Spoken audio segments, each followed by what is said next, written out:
வணக்கம் நண்பர்களே, நான் உங்கள் ஆண்டனி. நம்ம இன்னைக்கு பார்க்க போகிறது கிரெடிட் ஸ்கோர் என்றால் என்ன, குறைந்த கிரெடிட் ஸ்கோரை அதிகரிக்க 5 அசத்தலான டிப்ஸ். நிதி நிறுவனங்கள் அதாவது ஃபைனான்ஸ் மற்றும் பேங்க்ஸ் கிரெடிட் ஸ்கோர் என்ற வார்த்தையை அடிக்கடி கேட்டிருப்போம். கடன் பெறுவதாக இருந்தாலும் சரி, கிரெடிட் கார்டுக்கு விண்ணப்பித்தாலும் சரி, கிரெடிட் ஸ்கோரை வைத்துத்தான் கடன் வழங்குவாங்க. உங்களுடைய விண்ணப்பத்தை பரிசீலனை செய்வாங்க. கடன் பெறுவதற்கு நீங்கள் தகுதி உள்ளவரா என்பதை தீர்மானிப்பதே இந்த கிரெடிட் ஸ்கோர் தான். எப்படி இந்த கிரெடிட் ஸ்கோரை சீராக பராமரிப்பது என்பதை இந்த வீடியோவில் பார்க்கலாம். அதுக்கு முன்னாடி ஒரு சின்ன வேண்டுகோள், நீங்கள் இது வரைக்கும் நம்ம டிஜிட்டல் தமிழ் டிவி சேனலை சப்ஸ்கிரைப் பண்ணல அப்படின்னா மறக்காமல் சப்ஸ்கிரைப் பண்ணுங்கள். அதே போல் கீழே உள்ள பெல் பட்டனையும் கிளிக் பண்ணுங்கள். கிரெடிட் ஸ்கோர் என்றால் என்ன? கிரெடிட் ஸ்கோர் என்பது 3 எழுத்து எண்ணு. இது 300 முதல் 850 வரை இருக்கும். இந்த கிரெடிட் ஸ்கோர் நீங்கள் கடன் பெற்று எவ்வளவு சிறப்புடன் செயல்பட்டு இருக்கிறீர்களோ அதை பொறுத்தே உங்களுடைய சிபில் ஸ்கோர் அதிகரிக்கும். அதாவது வாங்கிய கடனுக்கு இஎம்ஐ தொகையை சரியான நேரத்தில் செலுத்தி இருந்தீங்க அப்படின்னா, எந்த தேதியில் கடன் செலுத்தி இருக்கிறீர்கள், எவ்வளவு காலம் தாமதமாக செலுத்தி இருக்கிறீர்கள், எத்தனை முறை தவணையில் தவறவிட்டீர்கள் என்பதை பொறுத்தே இந்த கிரெடிட் ஸ்கோர் அமையும்.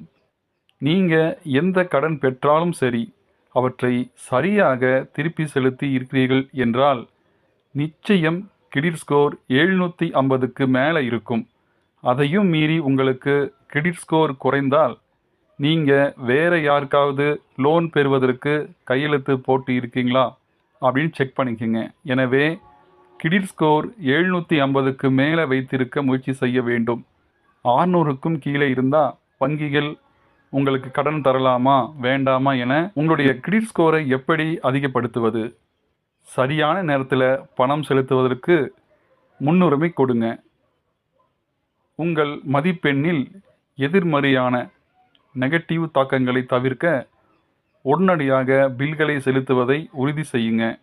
கிரெடிட் கார்டு கடன் முதலிய கடன் முதல் பர்சனல் லோன் வரைக்கும் அனைத்து கடன்களையும் சரியான நேரத்தில் திருப்பி செலுத்துவதை உறுதி செய்து கொள்ளுங்கள்.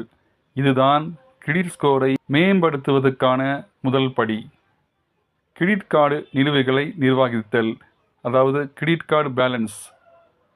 கிரெடிட் கார்டு பயன்பாடு விகிதத்தை சரியான அளவில் பராமரிக்கவும். எந்த கிரெடிட் கார்டு பெற்றாலும் சரி, இந்த விகிதத்தை பர்சன்டேஜுக்கு கீழே செலவு செய்யாமல் வங்கிகள் கொடுக்கும் விகிதத்துக்கு கீழே செலவு செஞ்சீங்க அப்படின்னா வங்கிங்க நீங்கள் பொறுப்பில்லாமல் செலவு செய்பவர் என முடிவெடுத்துவிடும். இதனால் உங்களுடைய கிரெடிட் ஸ்கோர் வெகுவாக குறையும். எனவே இந்த கிரெடிட் கார்டு பயன்பாட்டு விகிதத்தை சரியாக பராமரிக்க கற்றுக்கொள்ளுங்கள். புதிதாக கடன் பெற விண்ணப்பத்தை தற்காலிகமாக குறைக்கவும். கிரெடிட் ஸ்கோர் குறைந்து கொண்டே வந்தால் தற்காலிகமாக புதிதாக கடன் பெற விண்ணப்பத்தை தவிர்க்க முயற்சி செய்யுங்கள். சிலர் கிரெடிட் கார்டுகளை வைத்துக்கொண்டே இன்னொரு கிரெடிட் கார்டு பெறுவதற்கு விண்ணப்பிப்பார்கள். இது போன்ற தவறுகளை தற்காலிகமாக நிறுத்தி வைப்பது கிரெடிட் ஸ்கோரை அதிகரிக்கும். உங்களுடைய கிரெடிட் அறிக்கையை கண்காணிக்கவும். அதாவது கிரெடிட் ஸ்டேட்மெண்ட்டை நீங்கள் செக் பண்ணுங்கள். அதில் எதாவது பிழைகள் மற்றும் தவறுகள் இருந்தால் உடனுக்குடன் தவறாக செக் பண்ணி பார்த்துக்குங்க. கிரெடிட் ஸ்டேட்மெண்ட்டில் பிழைகள் மற்றும் தவறுகள் உடனுக்குடன் தவறாமல் சரிபார்க்கணும். ஆன்லைன் பரிவர்த்தனைகளை, அதாவது ஆன்லைன் டிரான்சாக்ஷன் அதிகமான காரணத்தினால இன்றைய சூழலில் நிறைய மோசடி சம்பவங்கள் நடைபெறுகிறது. எனவே உங்களுடைய விவரங்களை தவறாக பயன்படுத்துகிறாரா என்பதை தெரிந்து கொள்வது மிக மிக முக்கியம். உங்களுடைய கிரெடிட் கார்டு அறிக்கையை அடிக்கடி சரிபார்ப்பது நல்லது. அதில் ஏதேனும் சந்தேகத்துக்கு இடமான ப்ராசஸ் தென்பட்டால் உடனடியாக புகார் அளிக்கவும். பொறுப்பாக கிரெடிட் கார்டுகளை பயன்படுத்தவும். கிரெடிட் கார்டு கடன்களுக்கு பொதுவாக அதிக வட்டி வசூலிக்கப்படுகிறது. இது தெரிந்தும் பலர் கிரெடிட் கார்டுகளை பெற்று அதை தேவையில்லாமல் செலவு செய்கின்றார்கள். இதுவும் கிரெடிட் ஸ்கோர் குறைவதற்கு வழிவகுக்கும். கிரெடிட் கார்டுகளை வைத்து தேவையில்லாமல் செலவு செய்வதனால பில் செலுத்தும் பொழுது சிரமப்படுகிறார்கள். எனவே கிரெடிட் கார்டு கடன்களுக்கு அதிக வட்டி என்பதை தெரிந்து கொண்டு ஒவ்வொரு முறையும் ஸ்வைப் பண்ணுங்க. சரியானபடி நம்முடைய கடன்களையும் கிரெடிட் கார்டுகளையும் நம்ம மெயின்டைன் பண்ணோம் அப்படின்னா நம்முடைய கிரெடிட் ஸ்கோர் அதிகமாக இருக்கும். அதே போல்